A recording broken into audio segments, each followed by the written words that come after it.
Ya, Mas terakhir Mas, yang masih hangat Mas, yang hangat kemarin. Selain hak prerogatif Presiden, apa saja koordinasi Presiden dengan Mas Wapres sebelum reshuffle?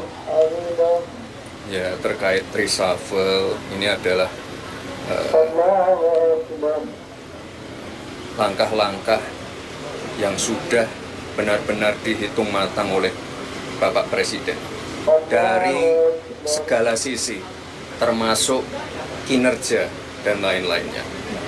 Dan ini dilakukan untuk agar pelayanan publik, mesin pemerintah itu bisa bekerja lebih optimal.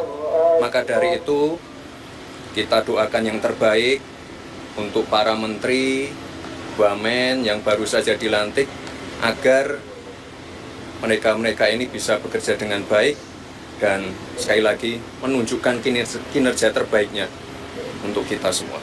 Ya.